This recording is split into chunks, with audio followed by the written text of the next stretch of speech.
Samuel heard someone calling him and tried to answer. The little boy was an answer to his mother's prayers. Hannah had prayed for a son. She had promised God that she would give her child to him to be his servant.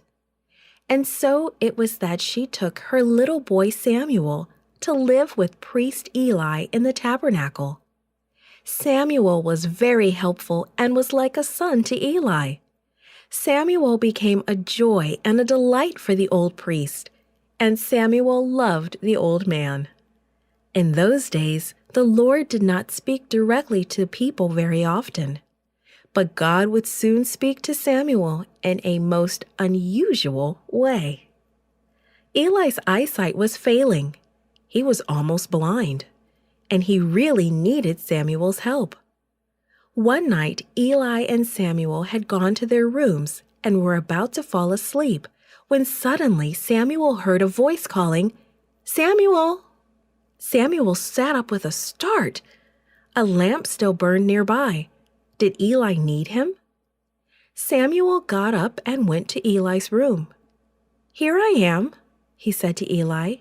"You called me?" But Eli said, "I didn't call you. Go back to bed."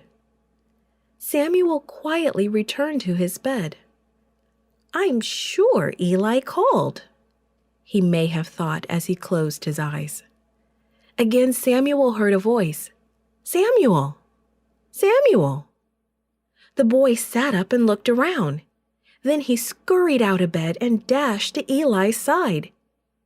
"I am here," he said. "You called me?" "No, Samuel, I didn't call you," responded Eli. "Go back to bed." So Samuel returned to his bed. "I'm sure I heard Eli," he likely thought as he snuggled under his blanket again. "Samuel! Samuel!" That voice again! Samuel jumped up and rushed to Eli again. "I am here," he spoke softly. "You called me."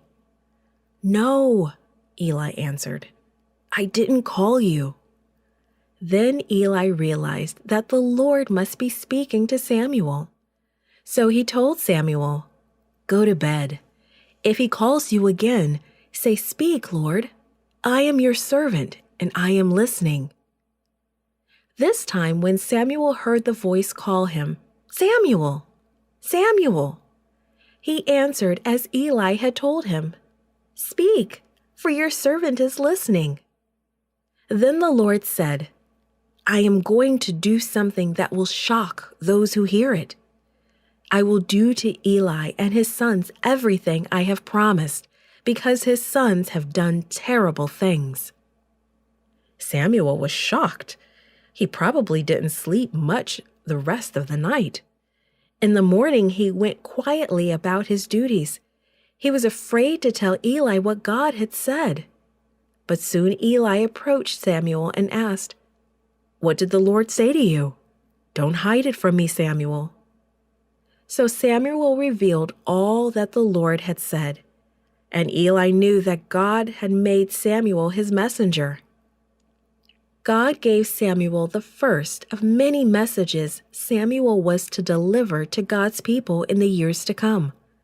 Samuel truly was God's servant throughout all his life, and God wants you to serve him too. You can be God's messenger.